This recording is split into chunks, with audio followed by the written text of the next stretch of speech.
This content is presented for educational and documentary purposes. It does not promote or glorify violence or criminal behavior. In an ordinary apartment building in Milwaukee, behind a silent gray door, police found something that would forever change the criminal history of the United States. Photographs, human remains, an industrial drum, and a shy young man who, at first glance, seemed incapable of any violence. He spoke softly. He walked slowly. He avoided contact. Nothing in Jeffrey Dahmer's behavior suggested that inside such an ordinary body there was a psychological storm about to explode.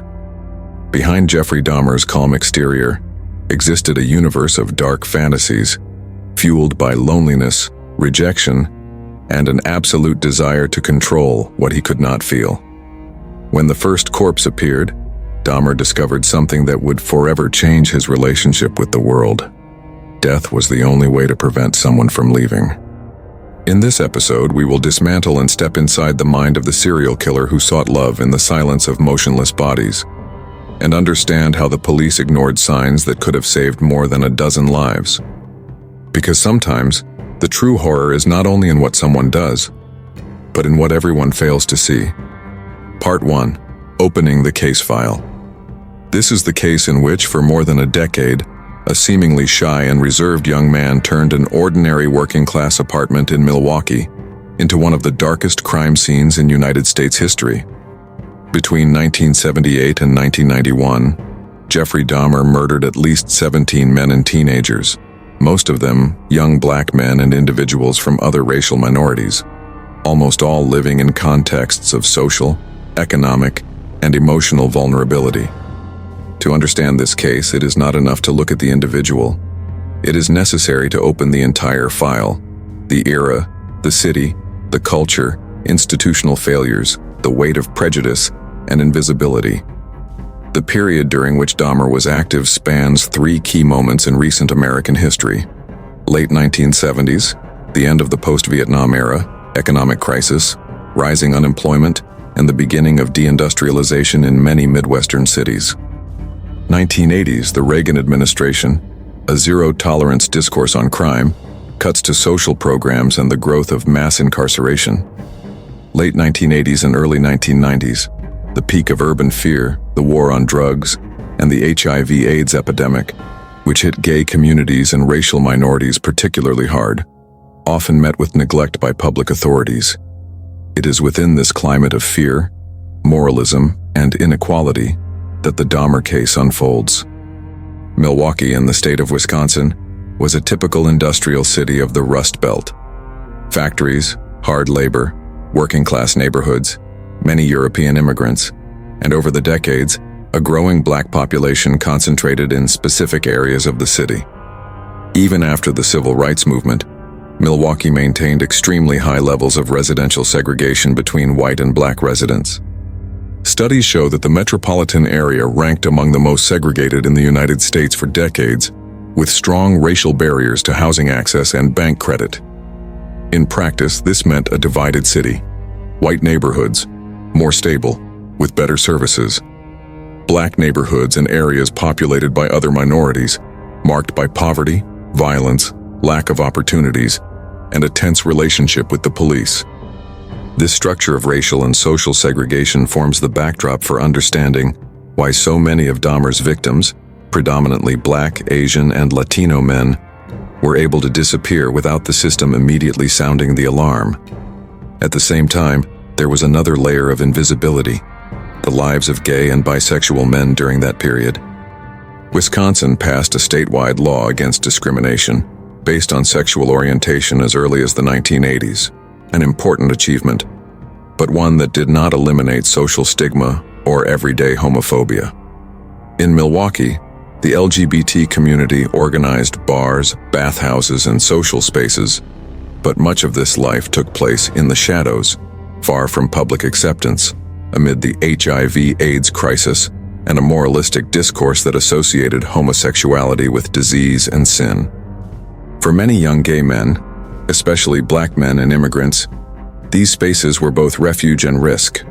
They were among the few places where they could exist with some degree of freedom.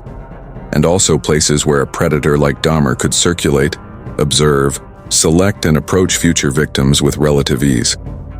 In the early 1990s, Dahmer lived in an apartment building in Milwaukee known as the Oxford Apartments on North 25th Street. There, in apartment 213, he committed most of the crimes that would later horrify the world.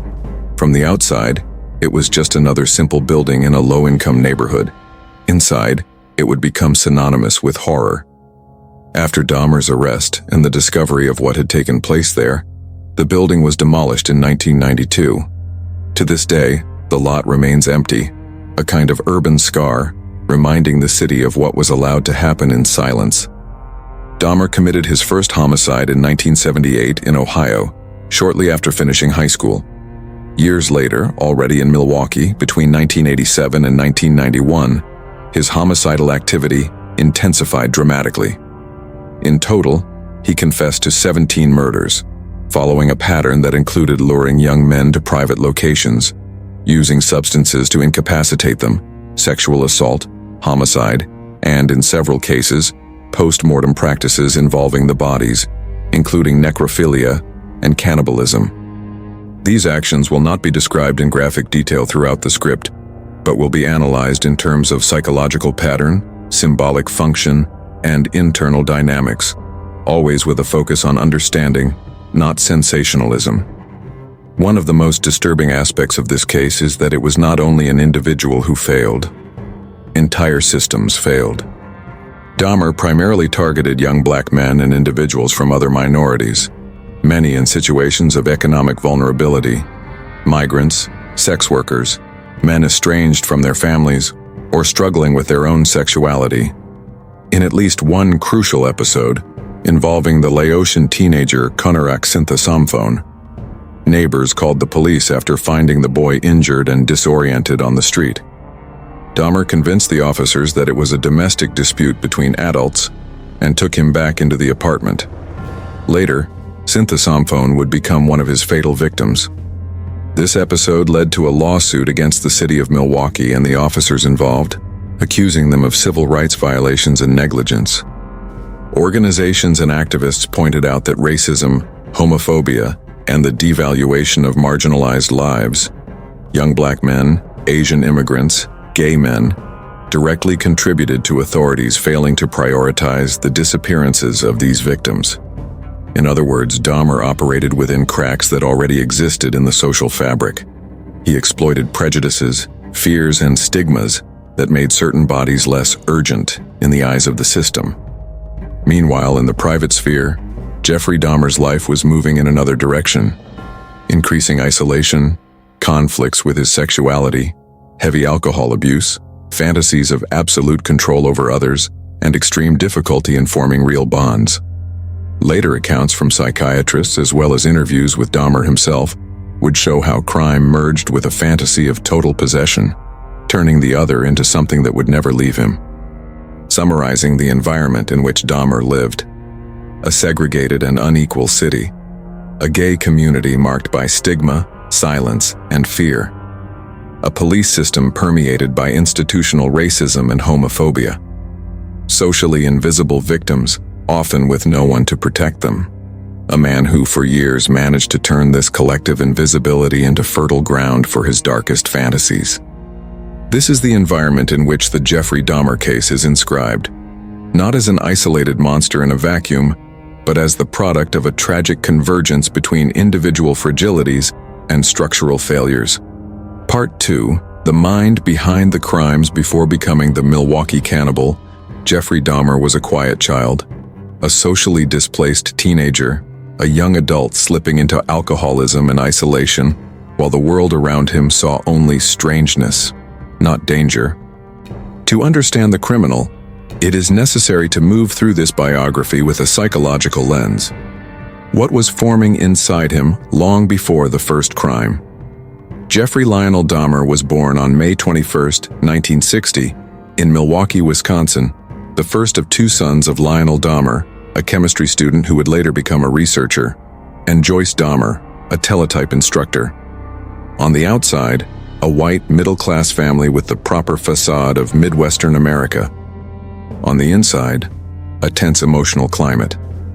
The mother suffered from depression and anxiety and was described as hypochondriacal, frequently bedridden and demanding constant attention. The father spent long periods away, studying and working. Arguments were intense, filled with mutual accusations.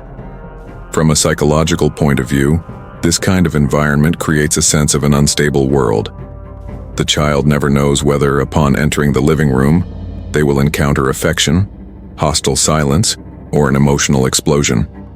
It is not a scenario of continuous explicit violence, but of chronic conflict and emotionally unavailable adults. Biographical accounts describe that even as a small child, Dahmer showed an unusual interest in dead animals. He collected carcasses, examined bones, and was fascinated by the inside of bodies.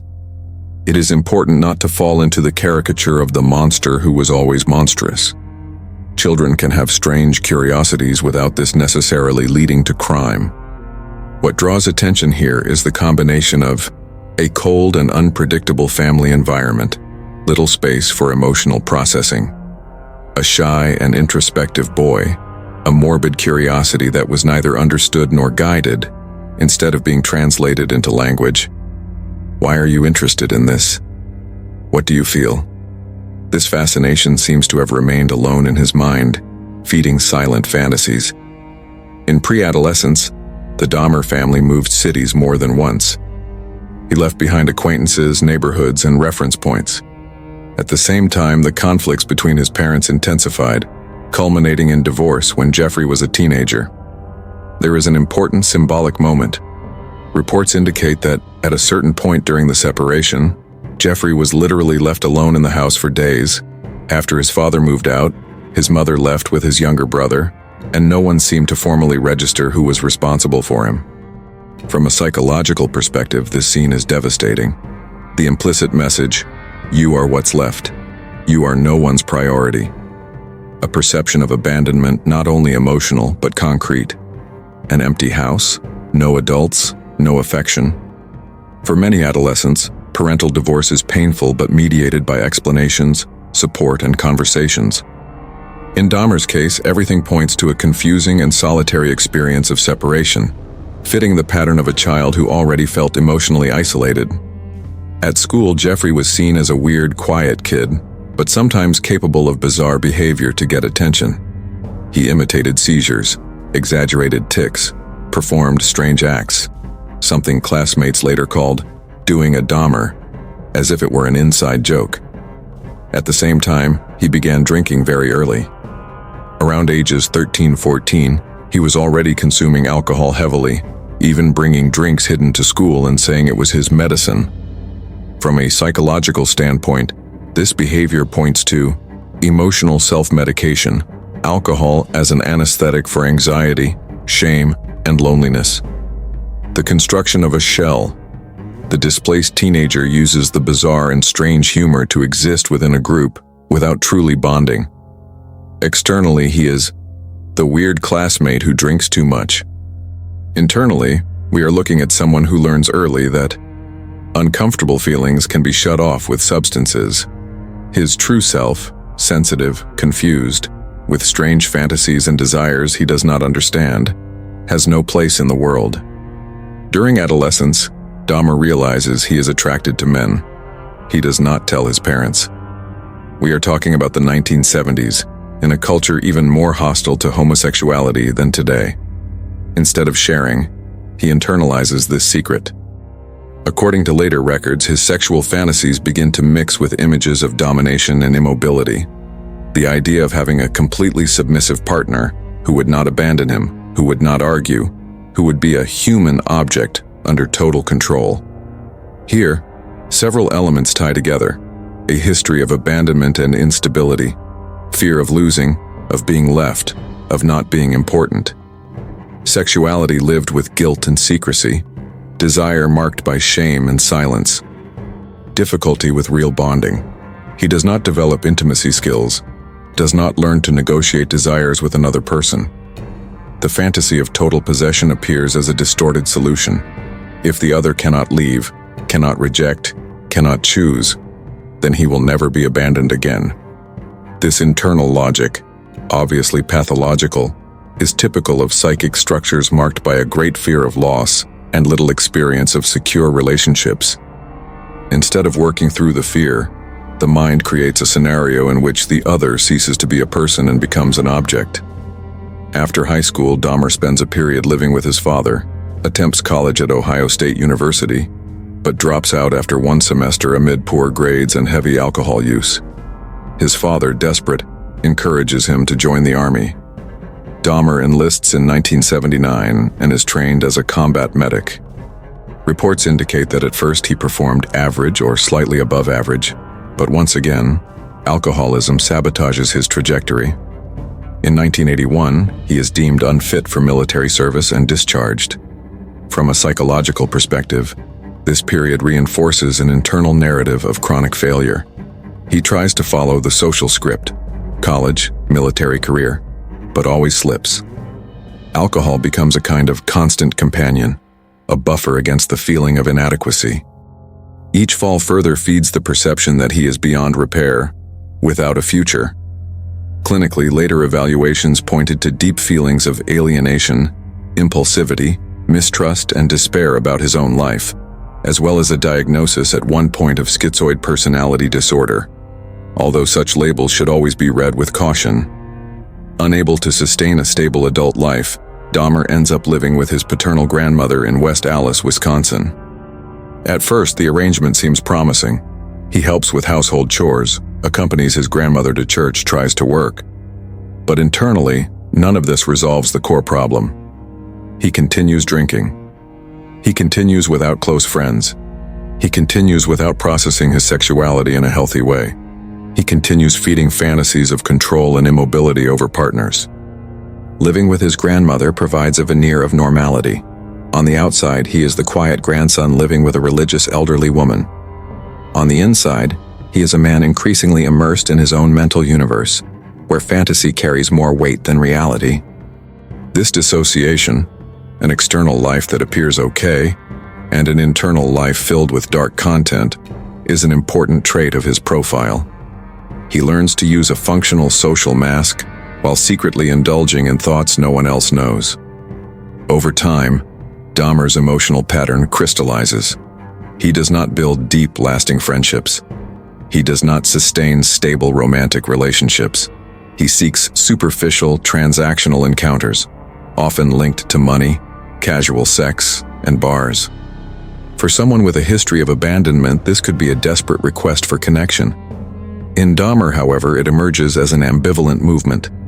He wants the presence of the other, but is afraid of being fully seen. He wants contact, but cannot tolerate the vulnerability that true contact requires. He desires companionship, but fantasizes about that companionship in the form of absolute possession, not exchange. In accessible psychological language, it is as if the capacity to love had been replaced by a need to have, not to be with someone, but to keep someone under control. This type of dynamic is compatible with personality traits marked by great difficulty with full empathy, seeing the other as a subject, not an object. Defensive narcissism, not in the vain sense, but as a protective structure against the idea of being rejected, humiliated, abandoned. Possible emotional coldness mixed with moments of guilt and self-loathing, without forming consistent moral restraints. This is not about diagnosing from a distance, but about recognizing a set of patterns: chronic isolation, fantasies of control, substance use, a history of abandonment, and difficulty bonding that paved the way for a severe escalation. Dahmer's first homicide occurs in 1978, shortly after the end of high school, when he is still very young. He gives a ride to a young man, they bring drinks home, and faced with the possibility that the guest might leave, he commits the murder. Without going into graphic detail, the central point here is psychological. He cannot tolerate the idea of the other's departure. That presence in that moment is experienced as something that cannot leave.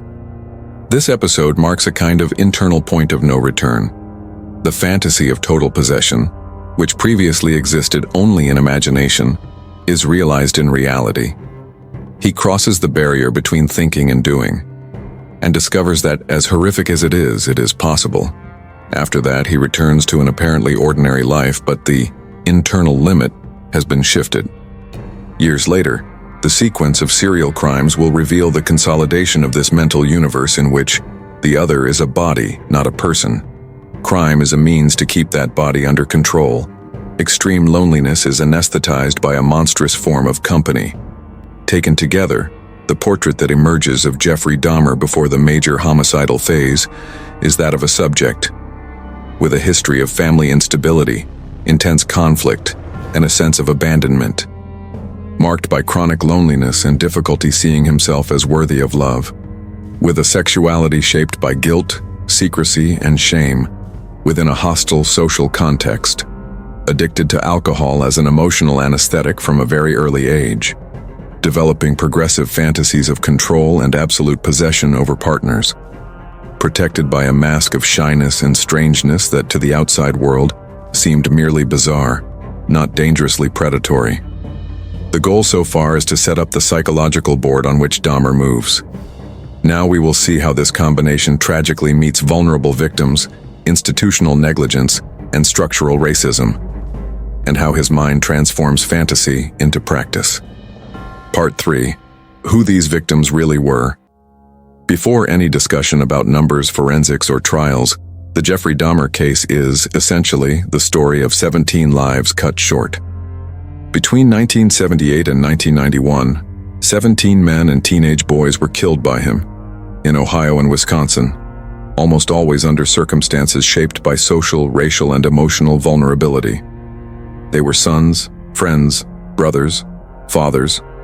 Many of them were never truly seen by society for who they were, only as shadows in poor neighborhoods, bodies moving through Milwaukee's night, anonymous faces in a marginalized scene. The invisible pattern: young men, minorities, gay men.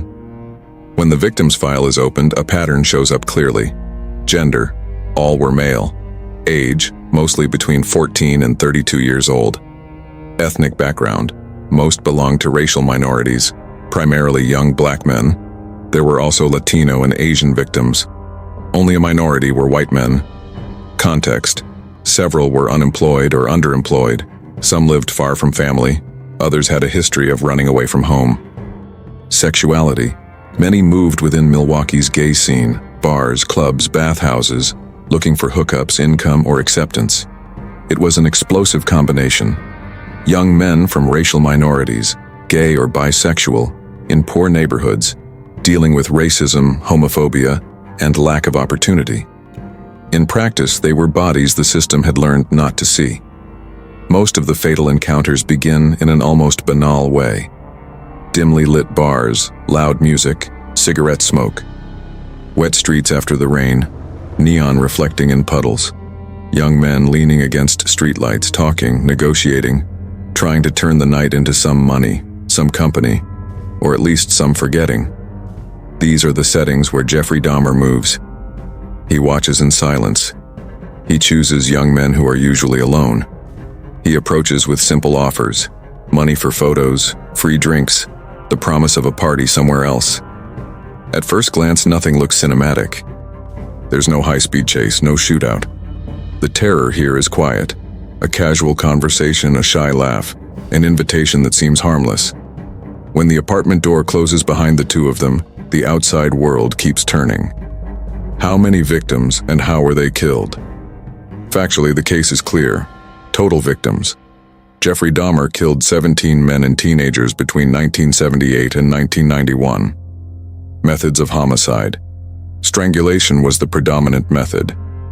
Most of his victims were killed after being drugged with sedatives mixed into drinks and then strangled, when they were already unable to defend themselves. In some cases, death occurred through beating and blunt force trauma to the head, especially among the early victims, including the first homicide in 1978, which combined assault with a weight bar and strangulation. There was at least one case in which the victim's throat was cut, departing from the usual pattern of strangulation. In later phases, Dahmer also resorted to procedures involving drilling into the skull and injecting caustic substances, which in some cases led to death by brain damage and later strangulation. It is not necessary to describe each act in detail.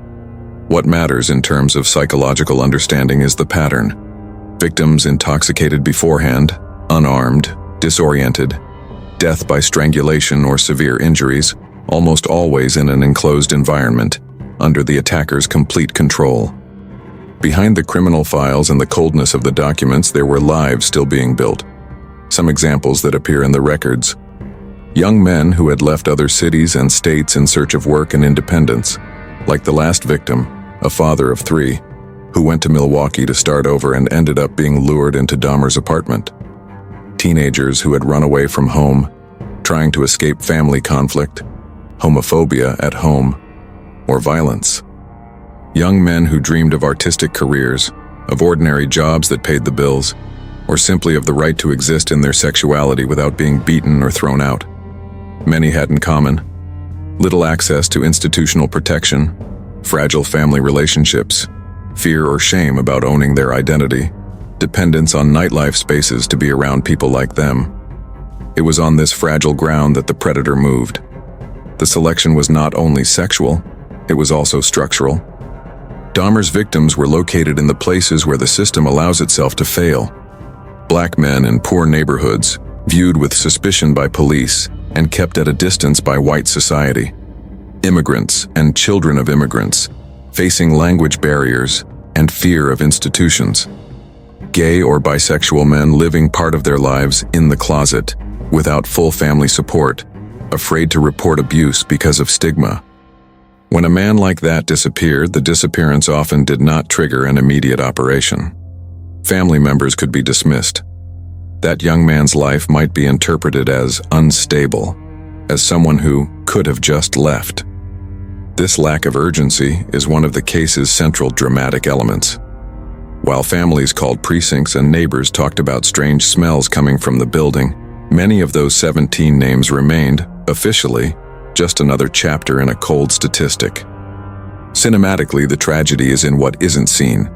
A young man leaves home at night wearing his best simple shirt, maybe spending the little money he has on a bus ride and a drink. He tells someone he'll be back soon. In some cases, not even that. He simply leaves like so many other times. Hours later, the chair is still empty at the kitchen table. The bed remains made. The phone doesn't ring.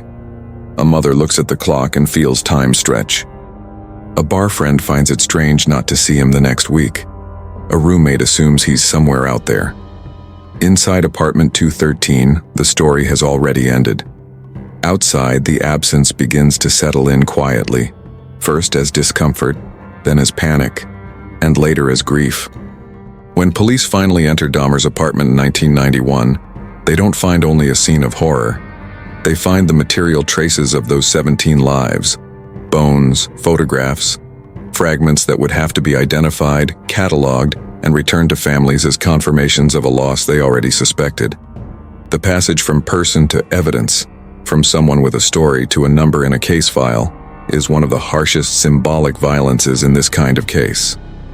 While the system builds diagrams, timelines, and tables, mothers, fathers, siblings, and friends try to absorb that the body that was once alive has become just a point on the crime timeline. Jeffrey Dahmer didn't just kill 17 bodies, he cut short 17 narratives all marked by vulnerability, structural racism, homophobia, and social invisibility. Part 4. Behavioral Signature. In Jeffrey Dahmer's file, what at first glance appears to be chaos reveals itself, over time, as an almost ritualistic pattern. Each victim was different, but the sequence of actions, the hunt, the approach, the isolation, the homicide, and what came afterward, followed an internal logic that blended control, fantasy, and an obsessive fear of abandonment. Dahmer rarely acted at random. He moved through gay bars, nightclubs, bathhouses, and streets near marginalized areas of Milwaukee, always with an eye trained on a specific type of target. Young men, often alone, frequently black or from other minority groups, in situations of economic or emotional vulnerability. The recurring setting was nighttime. Neon lights, loud music, the smell of cigarettes, empty glasses on greasy bar counters. In the middle of this environment, Dahmer stood out precisely because he did not stand out. Shy, slouched posture, soft-spoken. He was not the most striking man in the bar. He was the one who seemed harmless.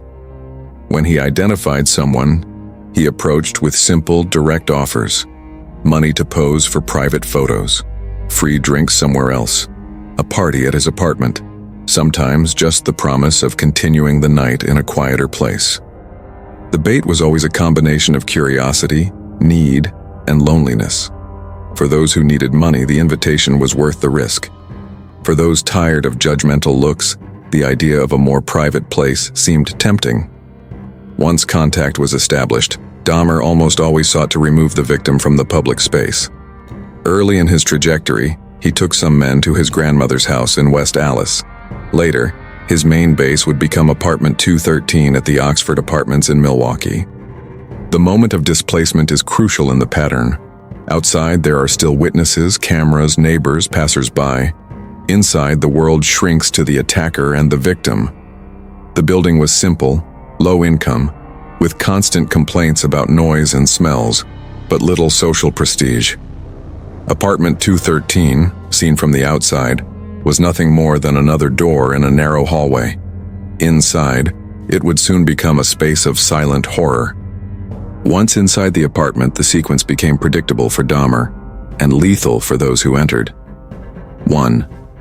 Tampered drink. He offered alcoholic drinks, seemingly in a friendly manner. On many occasions, these drinks were mixed with sedatives or crushed pills, capable of leaving the guest drowsy, confused, and unable to react in a coordinated way. 2. Loss of control by the victim. As the effects set in, the power imbalance became absolute. The victim grew dizzy, apathetic, unconscious, or partially aware. This was the moment Dahmer sought most: a body that was present, but without its own will. 3. Homicide. Strangulation as the standard. The most frequent method of homicide was strangulation, carried out when the victim was already incapacitated.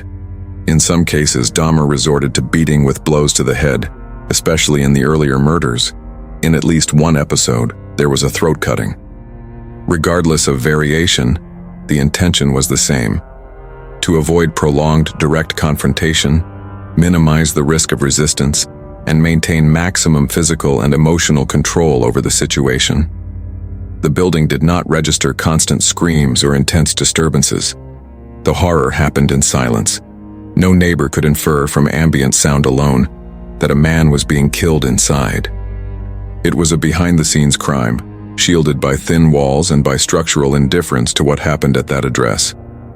After the homicide, the pattern moved into an even darker territory, one that does not require graphic detail to convey its severity. In several cases, Dahmer engaged in sexual contact with the bodies after death, which constitutes necrophilia. He frequently dismembered the bodies, separating parts in stages, storing some, and disposing of others over time. He photographed the process with Polaroid cameras, recording poses, stages, and fragments, as if building a distorted album of memories. In many cases, he kept bones, skulls, and other remains as trophies, organizing them in drawers and cabinets, even envisioning something close to a macabre shrine. There are reports of cannibalism involving some victims, with the deliberate ingestion of body parts, an act he later described as an extreme way of having someone inside him forever. The psychological function of these stages went far beyond shock. For Dahmer, they were an attempt to prolong presence, to turn each victim into permanent possession even after death. At a more advanced stage of his activity, the modus operandi gained an additional revealing component. Dahmer began performing procedures on the skulls of some victims while they were still alive, drilling into them and introducing caustic substances or liquids into the head in an attempt to produce a kind of zombie, someone with vital functions preserved, but without full consciousness, totally obedient. These experiments, beyond being extremely cruel, clearly exposed the central fantasy. It was not enough to kill. It was necessary to try to create a living body without will, a human object that would never leave, could not reject, criticize, or abandon. When the procedures failed, and they always failed, death would occur due to complications, brain damage, and in many cases, subsequent strangulation. Dahmer's behavioral signature is also sustained by a kind of double life. During the day, he held simple jobs, for example, at a chocolate factory in Milwaukee, moving through the city like any anonymous worker. At night and on weekends, the routine shifted. Bars, streets, invitations, apartment, sedation, homicide, dismemberment, concealment. Between one crime and the next, he bought groceries, took buses, greeted neighbors in the hallway, listened to complaints about strange smells coming from his apartment. The social mask remained intact, while behind it, the homicidal pattern repeated in cycles. Behind every objective movement of the modus operandi, there was a recurring psychological cycle. 1. Fantasy.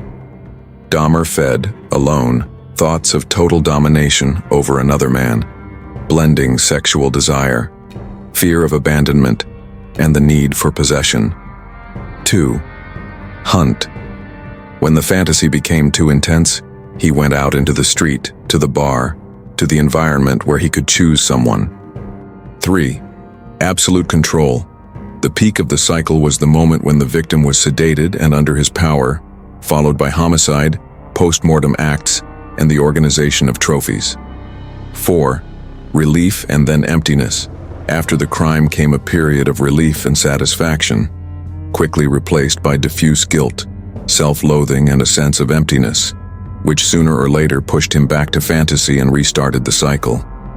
This repetitive pattern allows the case to be understood not merely as a series of isolated crimes, but as an internal system, a psychic mechanism that transformed desire, loneliness, and distortion into lethal violence, always following the same structure of action.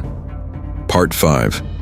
The investigation and the hunt for the mind behind the crimes. For years, Jeffrey Dahmer lived like an administrative ghost. He appeared in records for minor offenses, received warnings, served short sentences, and changed addresses. But there was no thick folder with his name on it in police drawers. What actually existed were scattered warning signs, neighbors' complaints, unsolved disappearances, an ignored call that, if taken seriously, could have changed everything. The investigation into Dahmer does not begin with a major operation, but with accumulated silences. And it would only truly become a manhunt on the night a victim managed to escape alive. The building on North 25th Street in Milwaukee already had a bad reputation before Dahmer. It was a low-income building, with residents in vulnerable situations, constant noise, small fights, alcohol, and drug use. In a context like this, what is suspicious blends into what is simply hard life. But over time, some residents began to notice something different coming from apartment 213. A strong, persistent odor, which Dahmer explained as spoiled meat, or fish that rotted in the refrigerator. Strange noises, metallic sounds, the dragging of something heavy. The sense that the shy, seemingly calm man had something deeply wrong with him. On more than one occasion, neighbors called the police and the building management complained about the odor coming from the apartment. Dahmer's explanations, freezer problems, expired meat, poorly preserved cooking experiments, were received with discomfort, but not with the weight of a possible serial killer. And then there was the most brutal episode of negligence. In the middle of the night, residents found a naked, disoriented, bleeding teenager trying to get away from the building. It was Konorak Synthesomphone, 14 years old, of Laotian origin. Neighbors called the police, alarmed by the scene. When patrol cars arrived, Dahmer appeared calm, saying the boy was his partner, that he was too drunk, that it was just a domestic dispute. Residents insisted that something was terribly wrong. The officers, however, believed the adult white man who spoke confidently and disbelieved the fear of the local black community. They returned the boy to apartment 213. Hours later, he was dead. This moment is not just an isolated mistake. It is a symbol of structural racism, homophobia, and the devaluation of minority lives. The investigation could have started there. Instead, it was buried along with another victim. The true hunt begins in an anticlimactic, almost casual way on July 22, 1991. That night, Dahmer approaches Tracy Edwards, 32, in a bar. The invitation follows the familiar pattern: drinks, photos, easy money. Tracy accepts and follows him to apartment 213. Inside, however, something breaks the usual sequence. The atmosphere is heavy. The smell is strange. Dahmer tries to handcuff Tracy, managing to restrain only one wrist. Tension builds. There is a TV on, movies playing, beer, and in the middle of the living room, signs that do not fit a simple casual encounter. At one point, Tracy sees a knife. At another, he notices strange photographs. The scene is pure suspense, an aggressor trying to maintain control, a victim slowly realizing that this is not a hookup, but a risk of death. An apartment that suddenly reveals disturbing details. In a maneuver of psychological survival, Tracy decides not to confront him immediately. He talks, stays calm, promises to cooperate, tries to buy time. In a quick move, he takes advantage of a moment of distraction, pushes Dahmer and runs out of the apartment down the stairs, with a handcuff hanging from his wrist.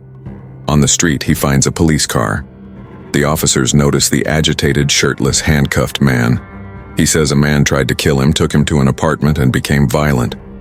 The officers decide to go back with him to the location. From here, the Dahmer case leaves the realm of suspicion and enters the territory of the inevitable. The officers knock on the door of apartment 213. Dahmer answers, trying to appear normal. He claims it was all a misunderstanding. He explains the handcuff, talks about a lover's quarrel. Meanwhile, one of the officers begins to scan the apartment with his eyes. He sees cans, boxes, the cramped environment. At some point, he opens a drawer and finds Polaroid photographs. These are not party pictures. They are images of bodies in different stages of dismemberment, poses, human fragments that are clearly real. The shock is immediate. This cannot be staged. The officers look at the photos, look at the apartment, look at Dahmer. Suddenly, everything clicks in a fraction of a second.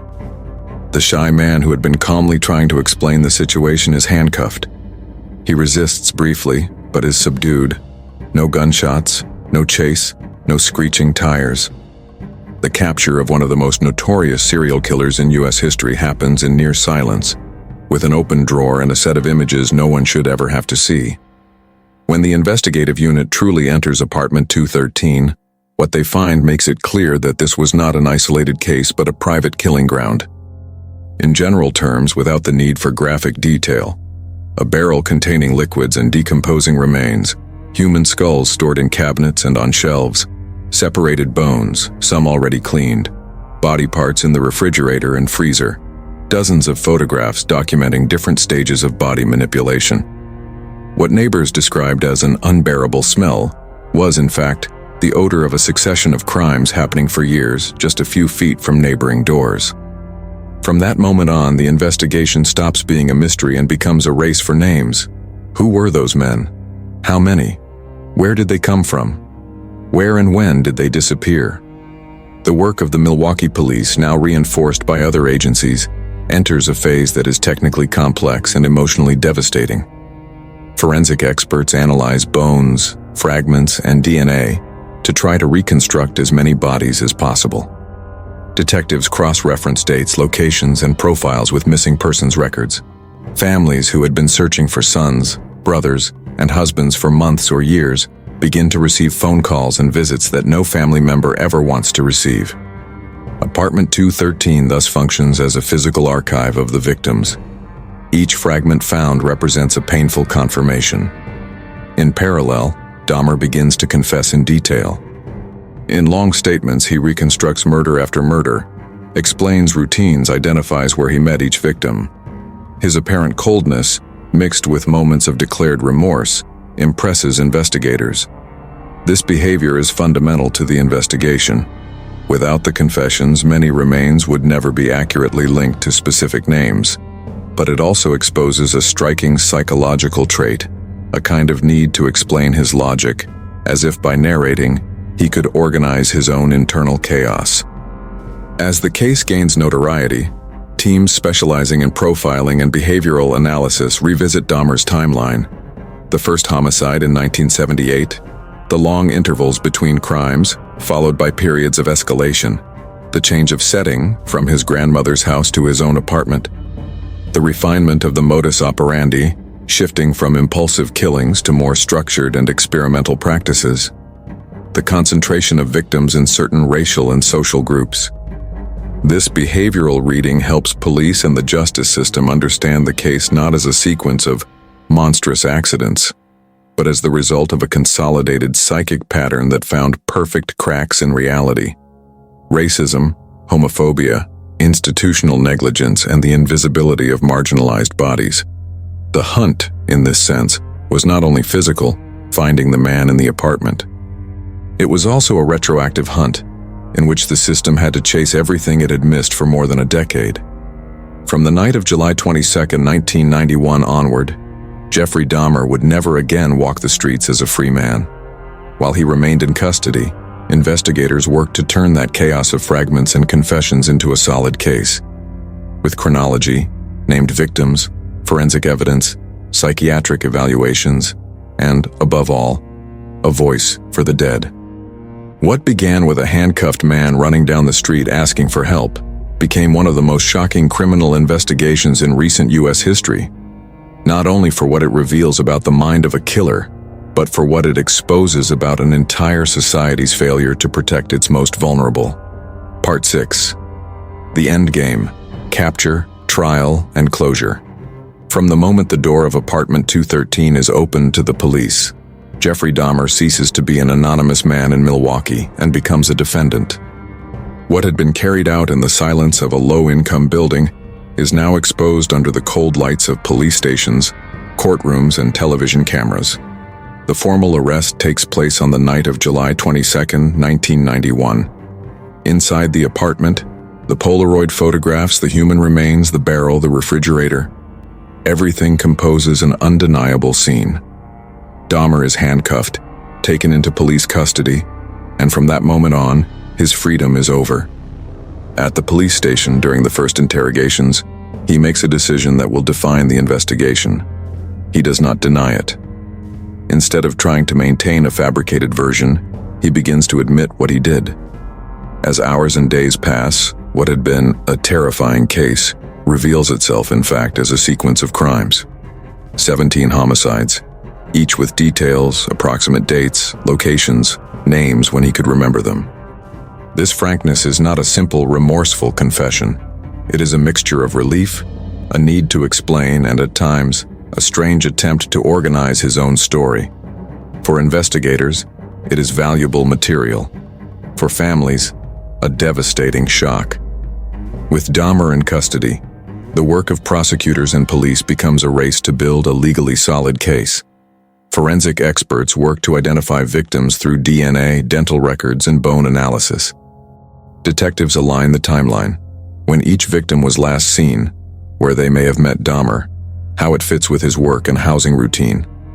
Prosecutors study statements, seek coherence in the accounts, and compare Dahmer's words with forensic findings. There is no doubt that he committed the crimes. The main legal question approaching is, in what mental state did he commit them? It is at this boundary that the Dahmer case enters a new phase, the dispute between sanity and insanity. Jeffrey Dahmer's main trial takes place in 1992 in Milwaukee, Wisconsin.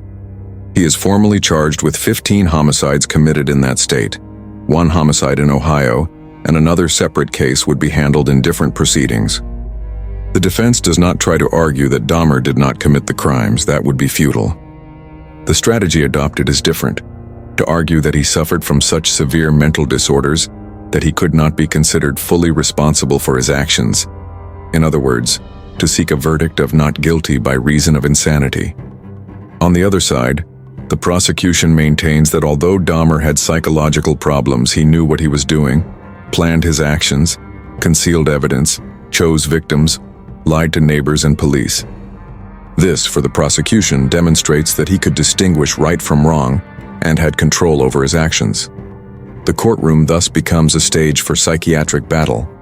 Experts called by the defense speak of paraphilias, severe disorders, compulsive fantasies, profound personality disturbances, difficulties with empathy, necrophilia, and distortions in the experience of sexuality. Experts for the prosecution acknowledge the abnormalities but insist he planned, rationalized, and took specific measures to avoid being caught, which, in legal logic, places him within criminal responsibility. At the center of this clash of expert opinions sits a thin man, wearing glasses with a withdrawn posture, who listens, rarely raises his voice, and at times admits feeling remorse, even though he continued killing over the years. After hearing testimony, experts, prosecution, defense, and above all, after confronting the details of the case, the jury decides Jeffrey Dahmer is found guilty of the 15 homicides tried in Wisconsin and, crucially, is deemed legally sane at the time he committed the crimes.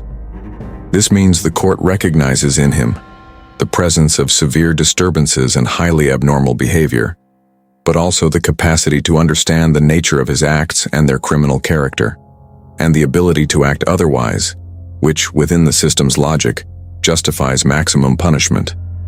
The judge then pronounces the sentence that effectively seals Dahmer's fate: 15 consecutive life sentences, totaling hundreds of years in prison, approximately 937 years, ensuring that he would never be released.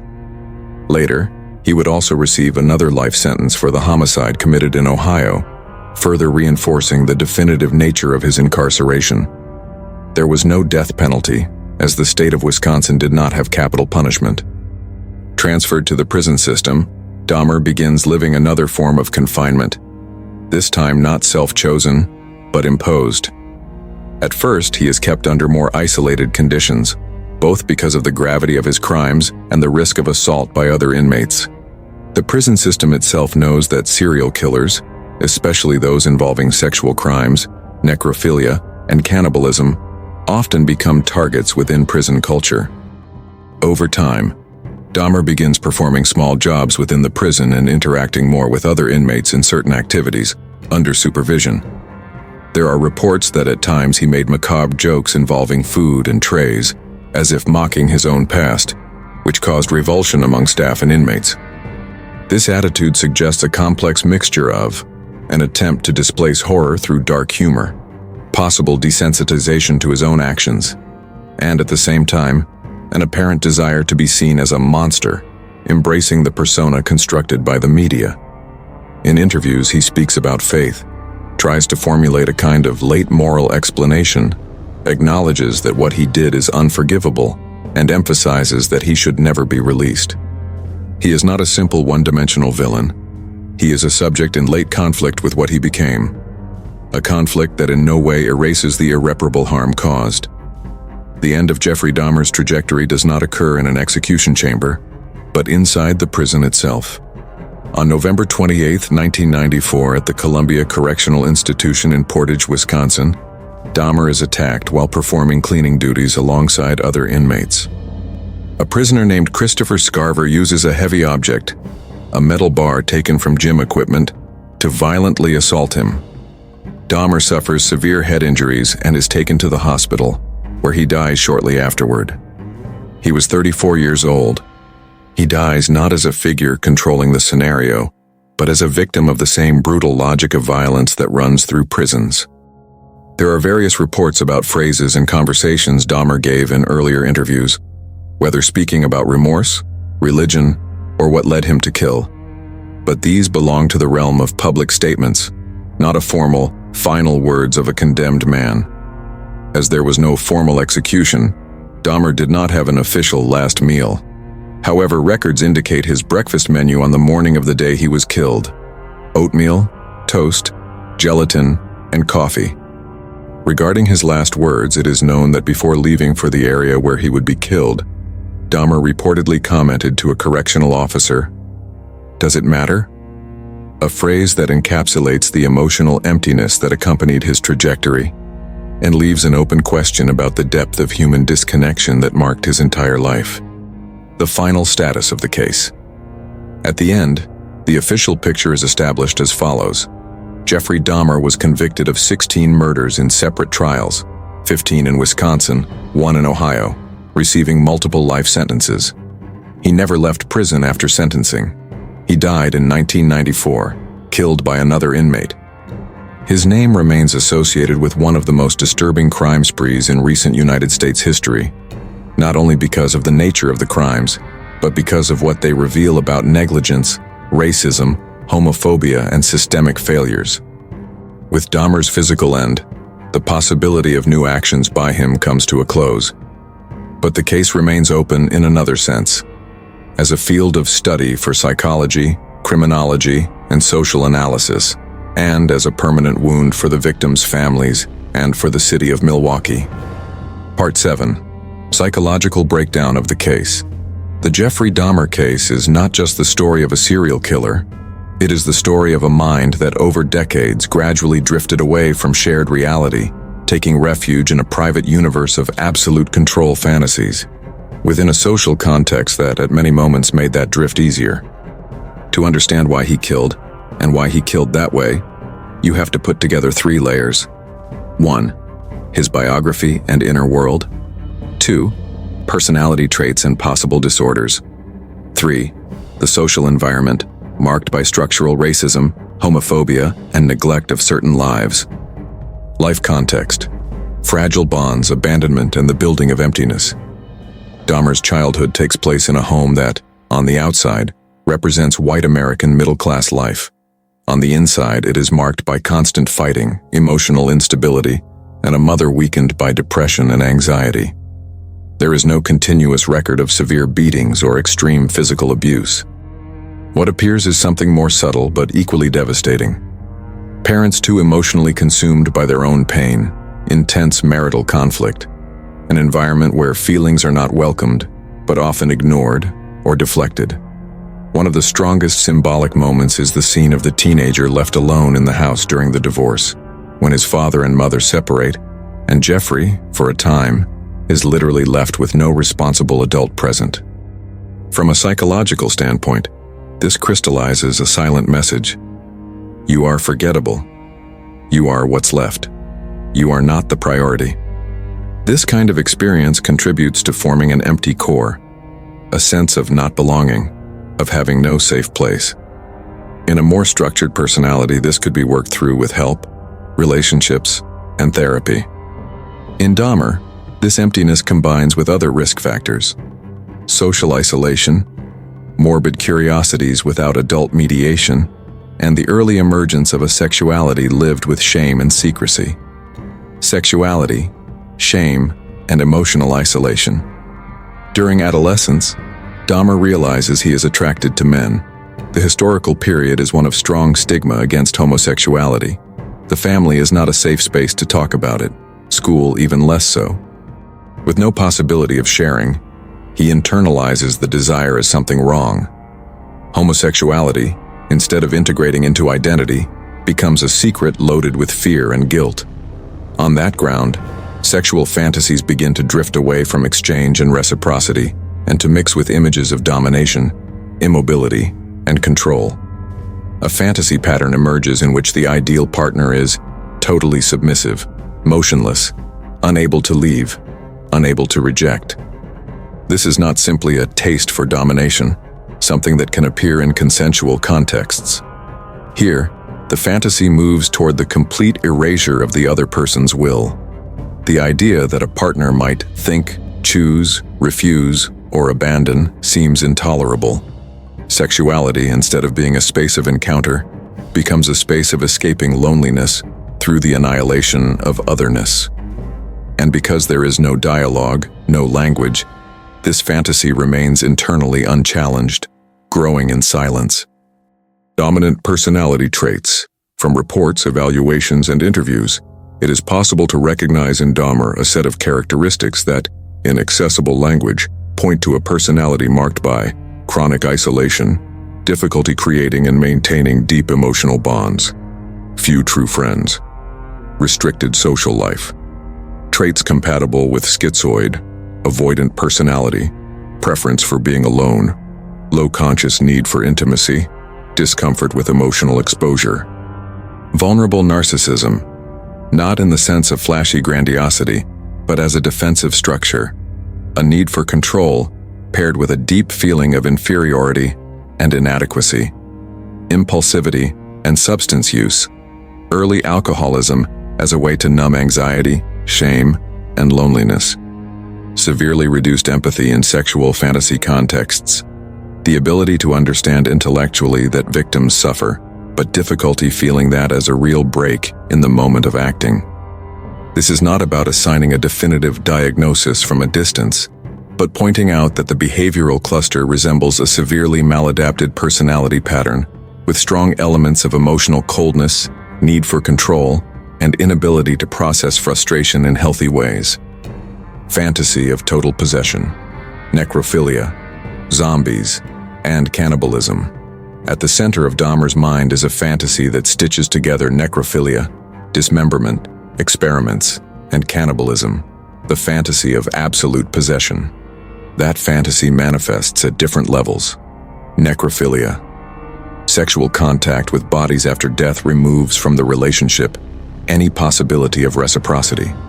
The body is present, but the person is not. There is no risk of judgment, rejection, or abandonment. The partner is an object. Attempt to create living servants. The procedures involving drilling into the skull and injecting substances into victims while they were still alive reveal the pursuit of something even more radical. A human being biologically alive but without autonomy of will. A functional human body under total control. Psychologically, this is the extreme dramatization of a desire. I want you here, but I don't want you to truly be another. Cannibalism. In some cases, Dahmer consumed parts of his victims. This is not limited to a culinary curiosity impulse. He himself described it as a way to make the person be part of him forever. Symbolically, it is an attempt to incorporate the other into his own body, to erase any separation. Fusion pushed to a literal extreme. Across all these practices, the central theme is the same: not allowing the other to leave. Death, experiment, consumption, trophy. Everything serves the fantasy that the presence will, in some way, be permanent. Choosing victims. Social vulnerability and psychological symbolism. Dahmer's victims were not selected at random. There was a sexual and opportunity-based logic, but also a social and possibly symbolic logic. Practically, he sought young men he found physically attractive by his desire pattern, encountered in bars and gay environments. Most were black or from other racial minorities living in poor neighborhoods, with less institutional protection. Many had family conflict, were unhoused, worked informally, or in sex work. Psychologically, that profile offered Dahmer attraction and desire. They were men who activated his sexual fantasy. Access. They moved in the same environments he frequented, at suitable times and under suitable circumstances. Lower risk of immediate investigation. Young black men, immigrants, gay men, and poor people have historically been treated as less urgent when they go missing. Symbolically, the victims may also have represented the idealized partner, young, masculine, desirable, but transformed into a submissive object, a permanent companion, imposed, not chosen. Figures over whom he had total power, in contrast with a personal life marked by failures, rejections, and a sense of powerlessness. It is important to avoid simplistic explanations like, he killed out of conscious racism.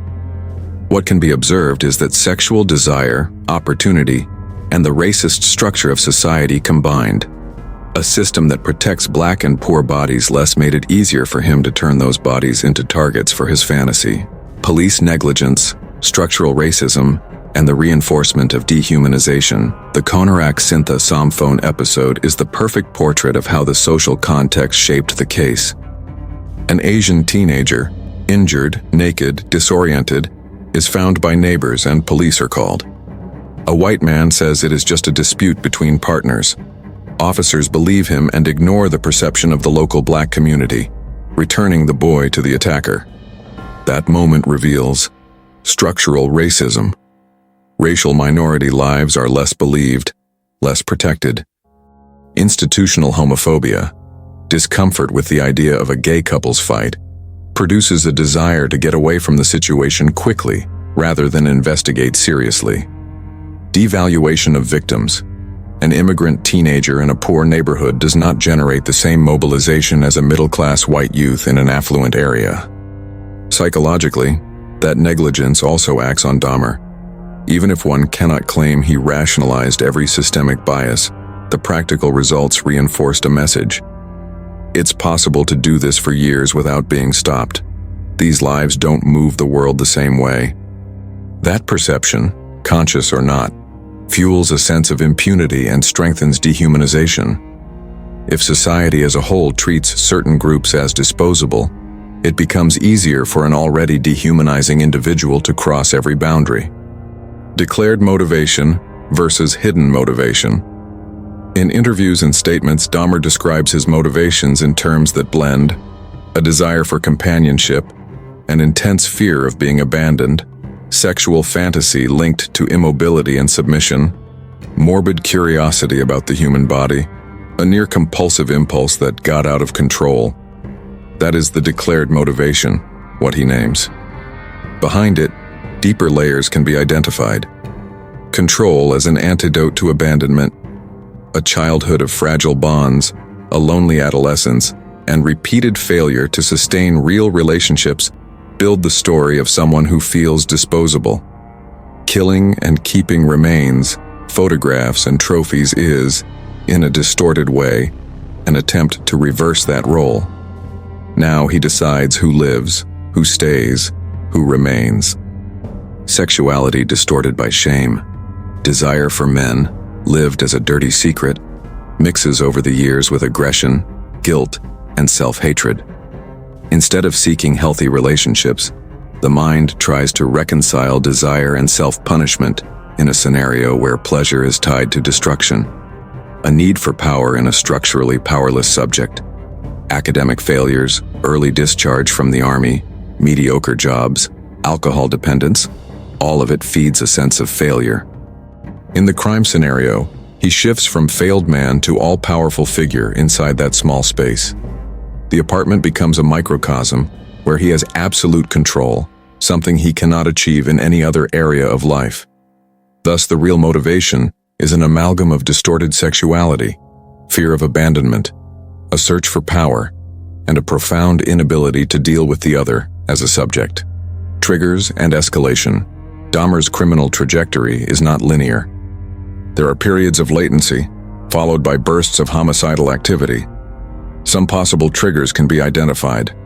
Periods of greater loneliness and instability, moves, family conflict, breakups, job loss.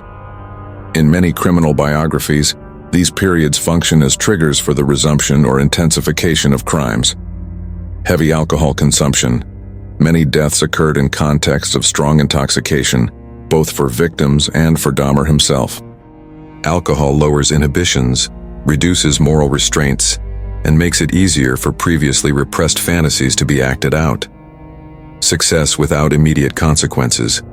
Each undetected crime, each disappearance not properly investigated, unconsciously reinforced the idea that the strategy worked.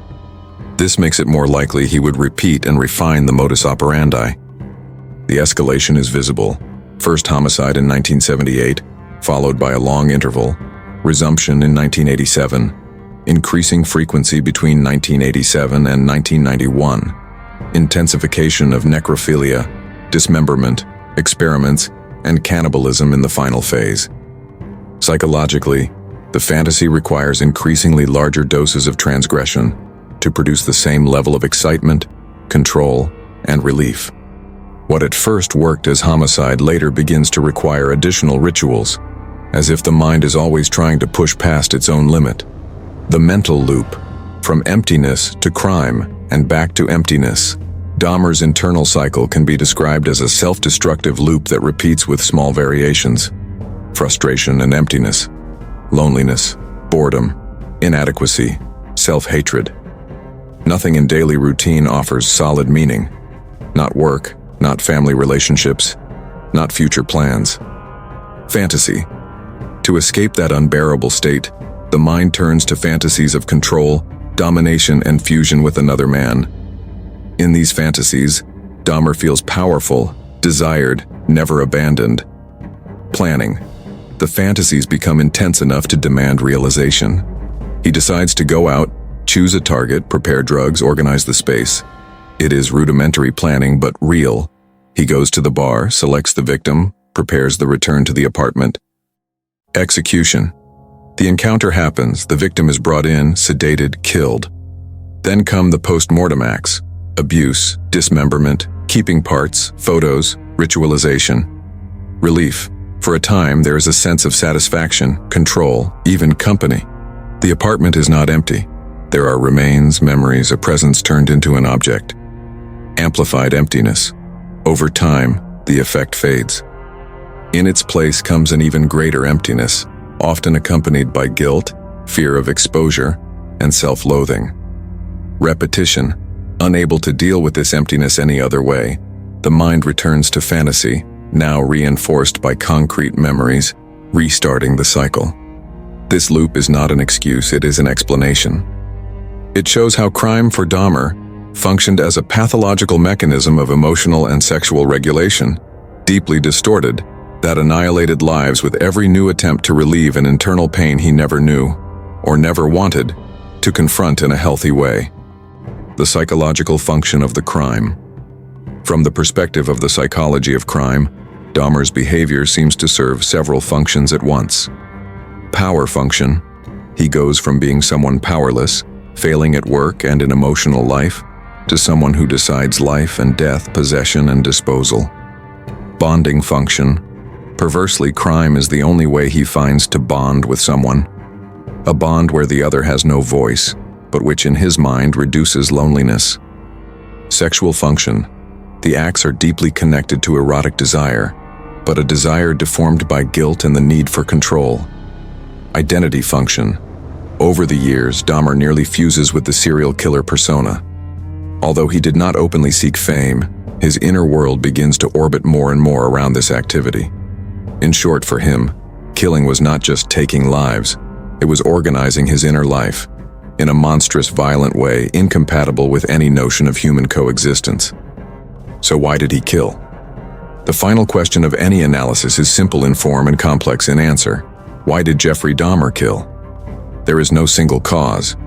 What appears is the convergence of several factors: a history of fragile bonds and a sense of abandonment, a childhood and adolescence marked by emotional instability, lack of deep support, and at key moments, concrete abandonment contributed to shaping a person who felt disposable and unworthy of love. A repressed sexuality, lived with guilt and secrecy. Desire for men, within a homophobic social context, was internalized as wrong. Instead of being integrated in a healthy way, it blended with aggression, shame, and fantasies of control. Personality traits compatible with emotional coldness, a need for control, and low empathy in an erotic context. More than a momentary impulse, there is a pattern of dehumanizing the other, especially when that other enters the field of desire. The fantasy of total possession as a response to loneliness. Unable to cope with the possibility of being left, Dahmer constructs a radical psychic solution, turning the partner into a permanent object, even if that requires crossing every ethical and human boundary. Chronic alcohol use and the absence of adequate treatment. Alcohol acts as an accelerator of impulses and an inhibitor of moral restraints, making it easier for fantasies to become actions. A social context that devalues certain lives. Structural racism, homophobia, and institutional negligence allowed him to choose victims whose disappearance would cause less public outrage and receive less attention from authorities. This did not create the killer, but expanded his room to operate. The absence of effective intervention at key moments. Episodes like returning Konarak to Dahmer's custody show there were real windows for intervention that were closed by prejudice and neglect. Each failure reinforced the continuation of the cycle. In didactic language, Jeffrey Dahmer killed because he was a person with a personal history marked by loneliness and abandonment, carrying deeply maladaptive personality traits and fantasies of absolute possession over others, embedded in a society that did not adequately protect the people he chose as targets. None of this reduces Dahmer's individual, cruel, and macabre responsibility. But it shows that behind the monster label, there was a human being who became capable of extreme brutality through a combination of internal and external factors, and that this combination is not magical or supernatural. It is tragic and in part understandable through the lens of psychology, psychiatry, and criminology. Part 8. The Final Reckoning. Lessons from the Darkness. Milwaukee wasn't just the setting. It was the mirror. A city cut by invisible lines of race, income, status, where some disappearances blare like sirens and others dissolve like smoke in the cold Midwestern air. In the Jeffrey Dahmer case, the silence wasn't only inside apartment 213. The silence was on the street, at the bar counter, in the building hallway, in the incident report that never became a priority, in the automatic suspicion aimed at a young black man, in the rush to wrap up an uncomfortable call. The world learned the name Dahmer with shock, but many families learned it with something worse: the dry sound of a late confirmation. For them, the story didn't begin on the day of the arrest. It began on the day a son didn't come home, a brother stopped answering, a chair stayed empty. And for months or years there were no answers. Only the feeling that certain bodies can vanish without the public system being moved into action. At the center of it all was a man who looked too small to carry so much horror. Jeffrey Dahmer didn't present himself as a threat. He presented himself as someone lonely, and maybe he was. But loneliness, when it mixes with deep distortions of empathy, with fantasies of absolute possession, and with the anesthesia of alcohol, can turn into an internal laboratory, the place where the mind tries to manufacture a love that doesn't exist, a presence that never leaves, a bond that doesn't require reciprocity. But a bond isn't created through control. Presence isn't maintained through violence. And love, anything that deserves that name, cannot survive when the other person stops being a person. This case exposes an uncomfortable truth. Many predators aren't detected because they don't look like predators. They hide in the ordinary, in the everyday, in routine. They lean on social failures that already existed, structural racism, homophobia, inequality, and turn those failures into indirect protection. Dahmer didn't invent those cracks, he used them. And when police finally entered apartment 213, they didn't just find proof of crimes. They found proof of a question that still hangs in the air today. How is it possible that so many people came so close, and even so, no one managed to stop it sooner? Maybe the answer isn't only in the perpetrator, but in the sum of small collective surrenders. The neighbor who resigns themselves to the smell, the institution that minimizes a call, the society that learns to suspect certain victims as if their lives were worth less. In the end, Jeffrey Dahmer died in prison. There was no death penalty, no final ritual, no official last words. There was only the abrupt closing of a story that was already doomed to end in violence. But the real closure doesn't happen when the criminal dies. It happens, if it happens at all, when a community chooses to remember the victims for who they were: people. Because the greatest risk in a case like this is not only the repetition of the crime, it is the repetition of the context. It is the repetition of invisibility. And at the end of this episode, we leave the viewer with two questions that don't seek easy answers, but reflection.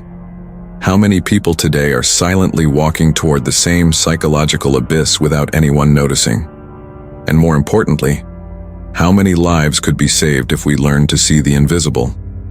This is the most painful and most important legacy left by the Jeffrey Dahmer case. The understanding that extreme violence does not come out of nowhere. It is cultivated in silence, in the corners where the world does not look. And maybe if we learn to look, we can prevent stories like this from repeating. Milwaukee moved on. The lot where the Oxford Apartments once stood remained empty, like an open wound on the map. But the most unsettling emptiness is another. The emptiness that forms when a society accepts, even without saying it out loud, that some lives are easier to lose. And that's where this case ends, not with the killer's name, but with the weight of 17 absences. 17 stories that deserved more than statistics. 17 lives that should have been protected.